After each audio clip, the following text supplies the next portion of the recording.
students, welcome back in 9th standard English video.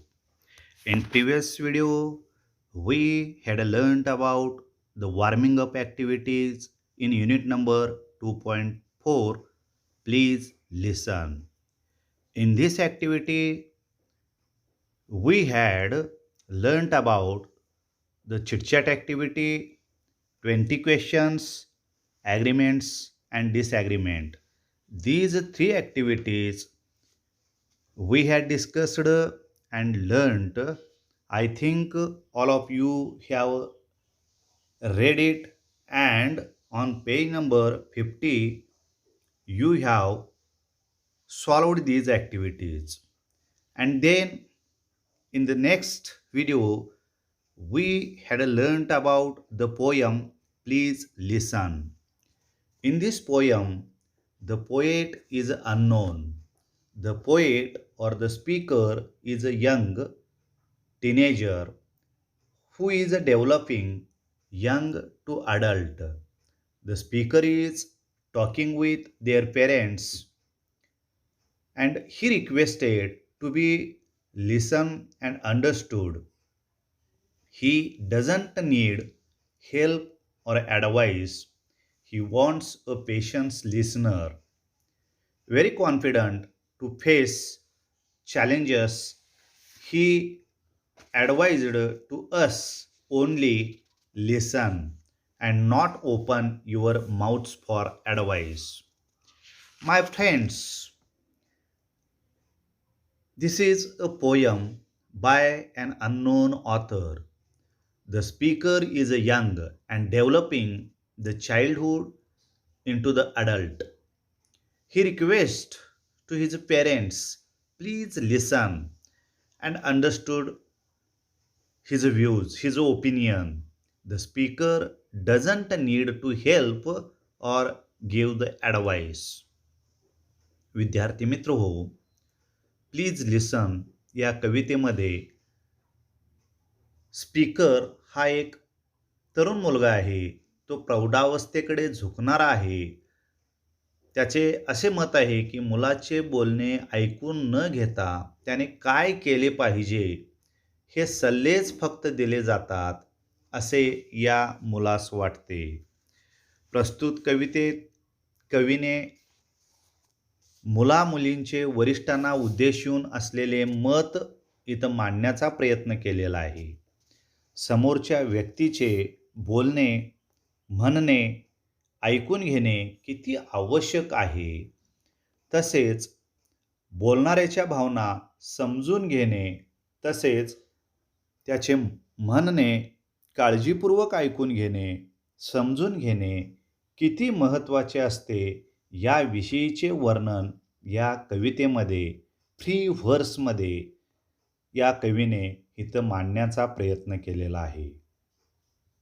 काही व्यक्ती एखाद्याचे म्हणणे किंवा विचार पूर्णपणे ऐकून घेत नाहीत व मध्येच काहीतरी बोलत असतात.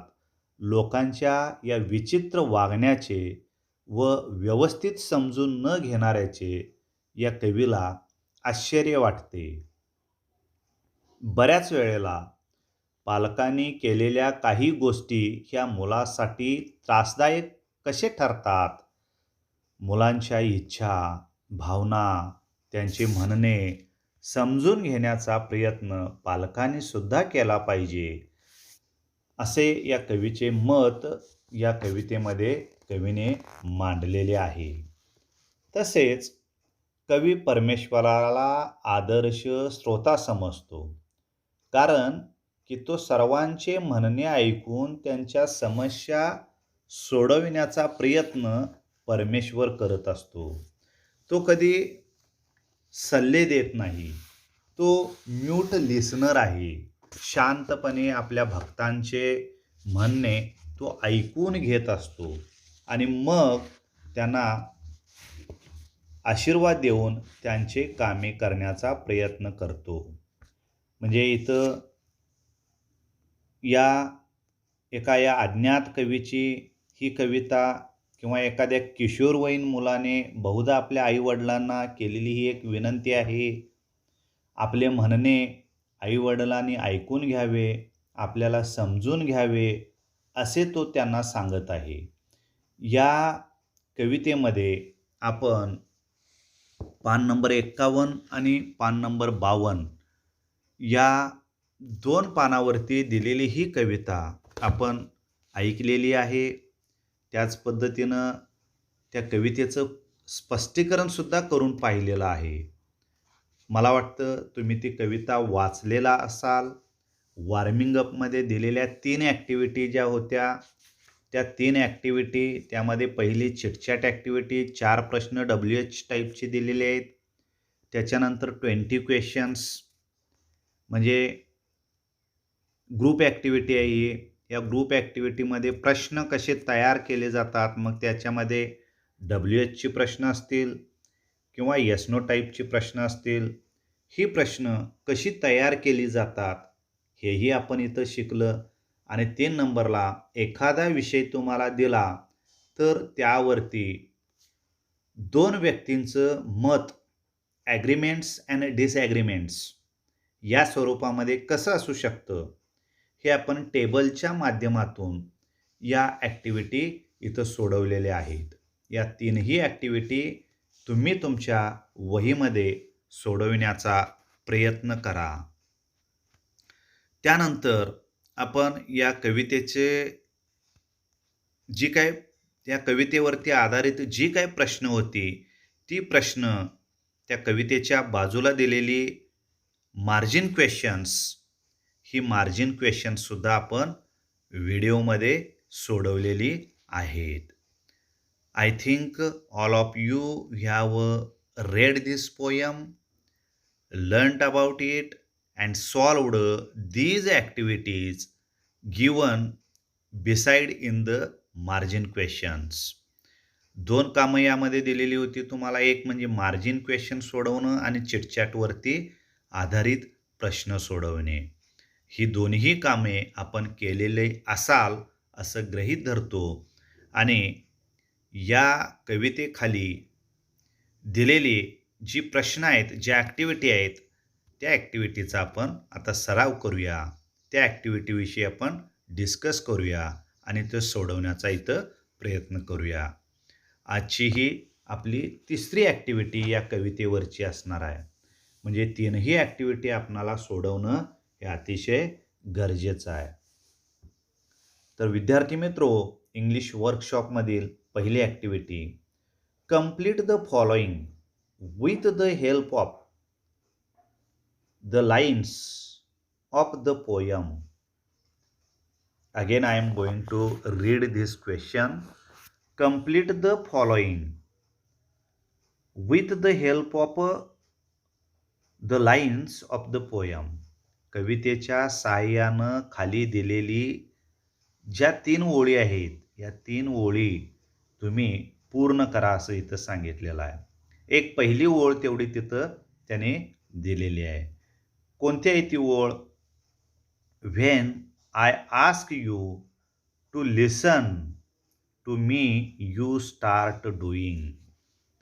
This line is repeated again and again in every stanza in this poem. या कवितेमध्ये कवीनं ही ओळ पुन्हा पुन्हा इथं कवितेच्या स्टांजांच्या सुरुवातीला घेतलेली आहे. When I ask you to listen to me, you start doing. What you start to doing? The first.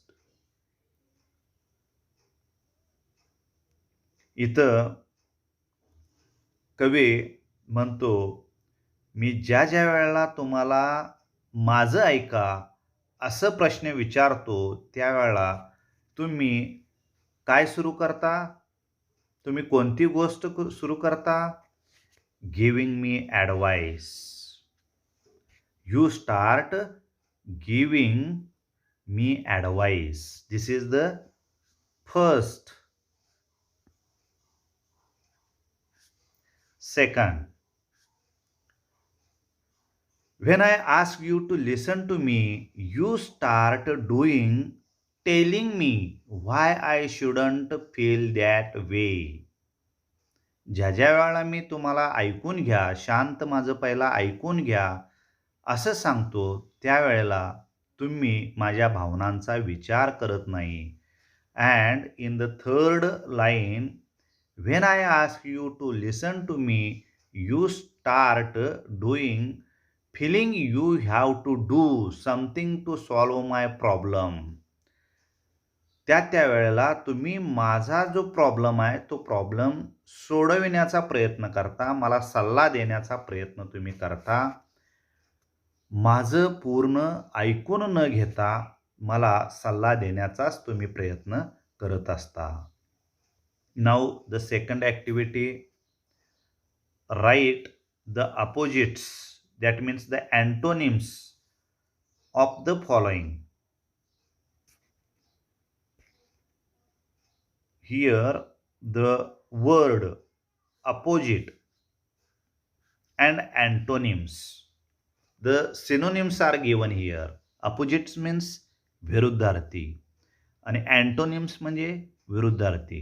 म्हणजे खाली काही शब्द दिलेले आहेत. पान नंबर 52 वरती ही ॲक्टिव्हिटी विचारलेली आहे आणि ते शब्द दिलेले आहेत ती 53 वरती दिलेली आहेत.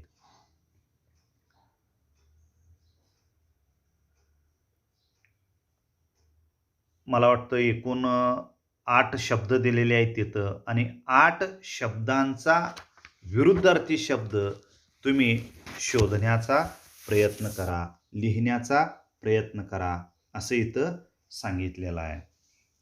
The first word cheap. पहिला शब्द तिथं दिलेला आहे, चीप हा शब्द दिलेला आहे. त्याच्या विरुद्धार्थी शब्द कोणता? कॉस्ट किंवा कॉस्टली. स्वस्त, महागडं. डिस्करेज्ड, त्याचे विरुद्धार्थी शब्द करेज्ड. इनॲडेक्वेसी, इनॲडेक्वेसी त्याचे विरुद्धार्थी शब्द ॲडेक्वेसी. म्हणजे IN हे प्रिफिक्स या शब्दापूर्वी जोडलेलं आहे. ते प्रिफिक्स जर आपण काढलं, IN हा शब्द जर काढला आपण, तर त्याच्या विरुद्धार्थी शब्द ॲडेक्वेसी. म्हणजे प्रत्येक शब्दाच्या विरुद्धार्थी शब्द करण्यासाठी काही प्रिफिक्स, काही शब्द तिथं प्रत्यय काही तिथं जोडलेले आहेत. ते शब्द जर आपण काढले तर त्याचा विरुद्धार्थी शब्द तयार होतो. इनॲडेक्वेसी म्हणजे अकार्यक्षमतेमध्ये भर घालणे. ॲडेक्वेसी, ॲडेक्वेसी म्हणजे कार्यक्षमता सुधारणे. Accept, reject. Simple, hard. Irrational, पुन्हा इथं IR आलेला आहे विरुद्धार्थी शब्दासाठी. त्याच्या विरुद्धार्थी शब्द रॅशनल. Understand, misunderstand. इथं आपण उलट शब्द केलं, त्याला प्रिफिक्स प्रत्यय जोडला MIS आणि विरुद्धार्थी शब्द तयार केलं. तसंच क्लिअर, त्यालाही आपण प्रिफिक्स जोडू, अनक्लिअर. म्हणजे काही शब्दांचे विरुद्धार्थी करण्याकरता आपण त्या शब्दांना प्रिफिक्स जोडून त्याचे विरुद्धार्थी शब्द आपण तयार करू शकतो. हे या अपोजिट किंवा अँटोनिम्स यावरून आपण इथं शिकलो. आता त्याच्यानंतर एक प्रश्न विचारलेला आहे. त्या प्रश्नामध्ये यूज द फॉलोइंग चार्ट्स, एक चार्ट दिलेला आहे इथं. या चार्टचा तुम्ही उपयोग करा अँड टू प्रिपेअर आणि तयार करा अ मिनिंगफुल डायलॉग, अर्थपूर्ण संभाषण तयार करा. यूज युअर आयडियाज, तुमच्या स्वतःच्या तुम्ही कल्पना वापरा. To fill in the blanks, काही ब्लँक्स दिलेले आहेत, रिकाम्या जागा दिलेल्या आहेत, त्या कंप्लीट करण्यासाठी तुम्ही स्वतःची आयडिया वापरा आणि ते संभाषण तुम्ही पूर्ण करा. इथं आपण पाहूया, हे संभाषण पूर्ण करण्यासाठी पहिल्यांदा आपण या चार्टमध्ये किंवा या ट्री डायग्रॅममध्ये आपणाला माहिती जी दिलेली आहे ती माहिती आपण पूर्ण करूया. इथं बघा, have you read dot dot dot. इथं एका कोणत्याही पुस्तकाचं नेम ऑफ द बुक म्हटलेलं आहे. पुस्तकाचं नाव तुम्ही तिथं घालायचं आहे आणि ते ब्लँक पूर्ण करायचं आहे तिथं. Have you read Shyam's mother? Have you read Shyam's mother?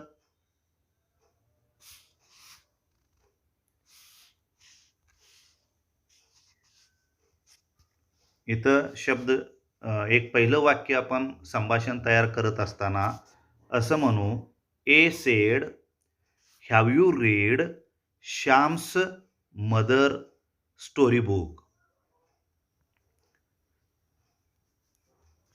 आणि प्रश्नचिन्ह दिलेलं आहे तिथं. आता आपण या ट्री डायग्रॅम मधील लेफ्ट साईडला इकडे येऊया. B said, no, have you question mark. परत आपण इकडे येऊ. A yes, I have, you must read it too, you will love it. तुला सुद्धा ते आवडेल. B said, I shall try it. असं एक आपण संभाषण इथं तयार करू शकतो. त्याच पद्धतीनं दुसरी एक बाजू दिलेली आहे इथं बघा. Have you read the story book? Have you read another storybook's name you can give here.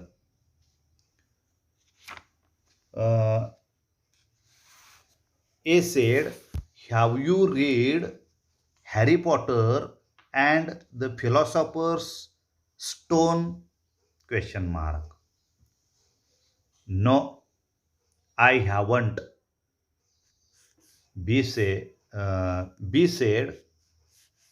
no, I have. No, have you? A said, no, I haven't, but I want to read it. B said, tell me about it when you do. अशा पद्धतीनं या tree डायग्रॅमवरून आपण दोन पद्धतीचे संभाषण करू शकतो. आणखीन म्हणजे इथं वेगवेगळ्या पुस्तकांची नावं घालून तुम्ही हा जो निम्मा भाग आहे या निम्म्या भागामध्ये दोन प्रकारचे आपण डायलॉग तिथं तयार करू शकतो. आणखीन बघा इथं डायलॉग नंबर आपण याच्यावरती 3 सुद्धा करू शकतो. इकडं have you read Harry Potter's story book? Yes, I have. B said, it's amazing, very interesting, it's a delightful and superb. Another one, have you read the storybook of Harry Potter? Yes, I have. It's boring, too long, I didn't like it, I don't like this book. Such a types of storybooks we can do here. म्हणजे एकूण या tree डायग्रॅमवरती 4 प्रकारचे आपण dialogue लिहू शकतो.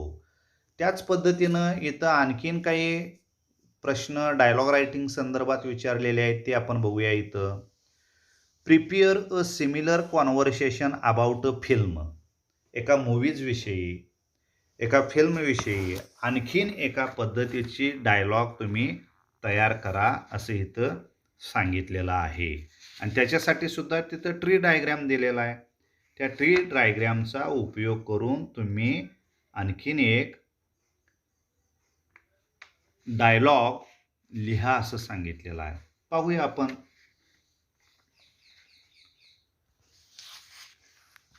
I had an argument with my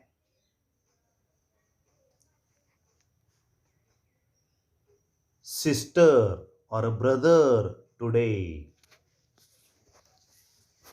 Here B said, oh, what about? A said, the usual.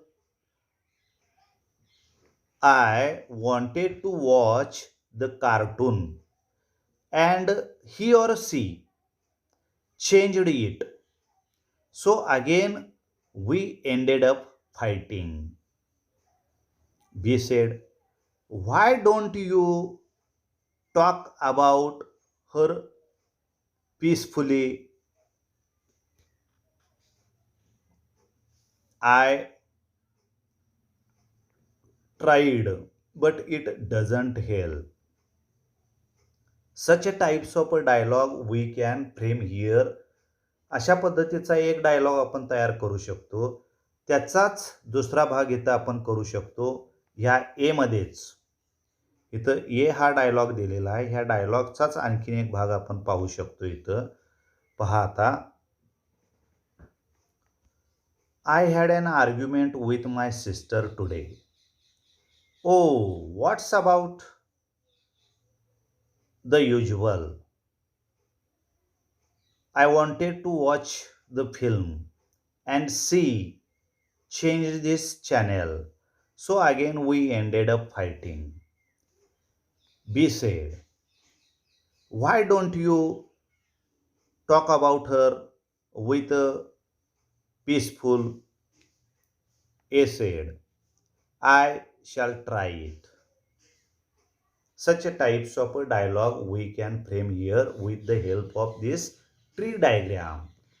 Here, the another one dialogue is given in this tree diagram. We can frame this dialogue with the help of this chart or the tree diagram.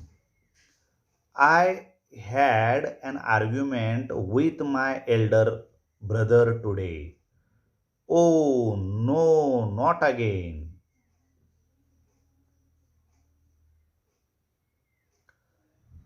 A said, I tried to explain that I wanted to see cartoon, but she didn't listen and changed the channel.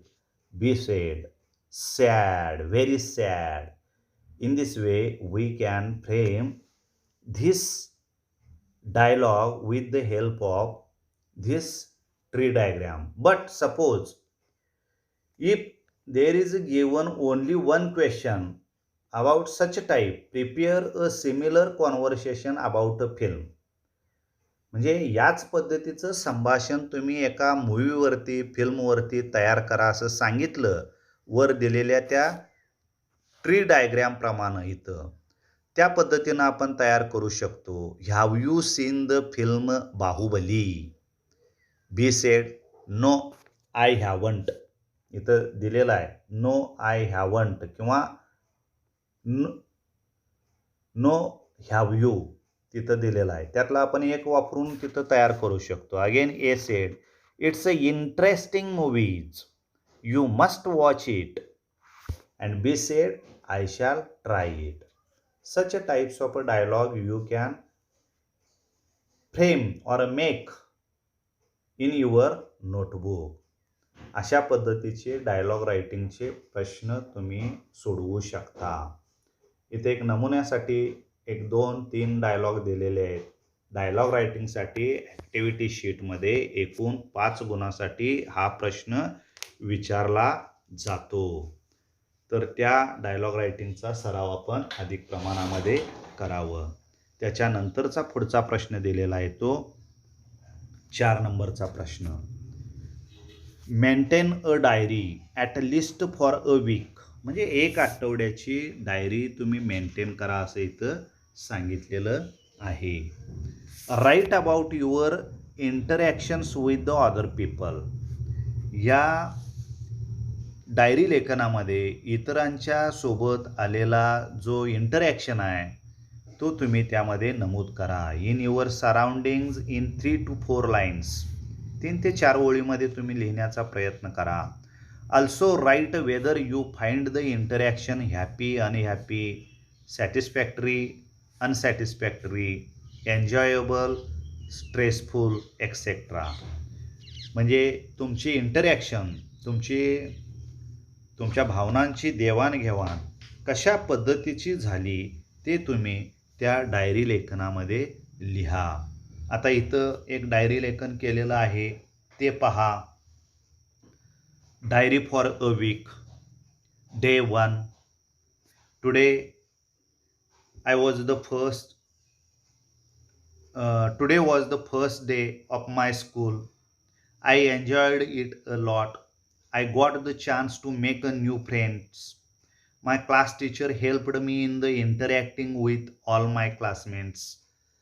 Day 2, the interaction season got over today. The teacher started teaching the new syllabus. Day 3, I loved all my textbooks. The teachers made us have a discussions today. Some of my classmates enjoyed the oral activity. Day 4. Today I enjoyed my science class, but maths class was stressful due to the new theorems. During the interval, I played with some of my classmates to lighten my mood. Such a types of diary you can write in your notebook. Now the next activity, activity number 5. I am going to read this activity. Activity number 5. Write an informal letter. Informal letter means अनौपचारिक पत्र. There are two types of a letter. First is the formal letter writing and another one is the informal letter writing. In your activity sheet for the standard 9 and standard 10th, you can ask both types of letters. You can write there, choose one and write informal letter or the formal letter. म्हणजे activity शीटमध्ये तुम्हाला दोन्ही प्रश्न तिथं writing स्किलमध्ये question number 5 B, question number 5 A मध्ये letter रायटिंगचा प्रश्न दिला जातो आणि 5 बी मध्ये डायलॉग रायटिंगचा प्रश्न दिला जातो. त्यामध्ये हे दोन्ही प्रश्न तुम्हाला विचारले जातात आणि त्यापैकी तुम्हाला एक प्रश्न लिहायचा असतो. एक तर इन्फॉर्मल लेटर लिहा किंवा दुसरा फॉर्मल लेटर तुम्ही लिहू शकता. Write an informal letter from a teenage to his parents expressing a few thoughts from the poem. Some points are given there for you, my dear, dearest, hi, are you surprised to see this letter? I wanted talk to you about this, but then I thought I will be able to express myself better in a letter. Love yours lovingly or yours dearest. In this way you can write the letter. First of all, here you should write in the left side of the paper. No, you write on the left side. म्हणजे उत्तरपत्रिकेच्या मार्जिनच्या लगतच तुम्ही ह्या सगळ्या ओळी लिहायच्या असतात.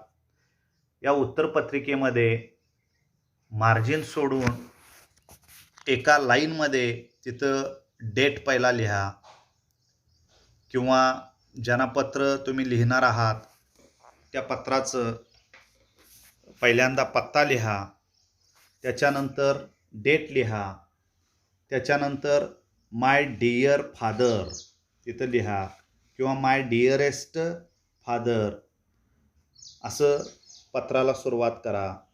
R you surprised to see this letter?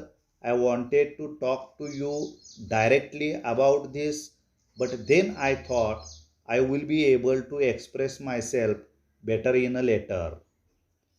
इथं पहिला स्टांजा पूर्ण झाल्यानंतर दुसऱ्या स्टांजासाठी I am still upset over our arguments the other day. I know I was a little rude, but I just wanted you to listen to me with full attention and you failed me. I just need someone to share my thoughts with. I don't always need advice when I complain about something, it's just that sharing it with you makes me feel lighter and gives me clarity on what I should do. I hope you will understand my feelings now. Yours lovingly, you can write there your name. Such a types of letter you can write in your notebook. आता या ॲक्टिव्हिटीमध्ये तुम्हाला question number 5साठी दोन प्रश्न विचारलेले आहेत. एक पहिलं question number 5A मध्ये इन्फॉर्मल लेटर आणि दुसरं डायरी लेखन. आणि तिसरं रायटिंग स्किलमध्ये तुम्हाला डायलॉग कॉन्व्हर्सेशनचा प्रश्न इथे विचारलेला आहे. कॉन्व्हर्सेशनसाठी एकूण 3 प्रश्न विचारलेले आहेत. 2 चार्ट दिलेले आहेत आणि एक एक्स्ट्रा प्रश्न इथे विचारलेला आहे. या 3 डायलॉग रायटिंगचा आपण इथं सराव करणार आहोत. म्हणजे रायटिंग स्किलची एकूण 3 प्रश्न याच्यामध्ये विचारलेले आहेत. You can try to write all these 3 types of writing skills. Make a practice of it. Thank you, my friends.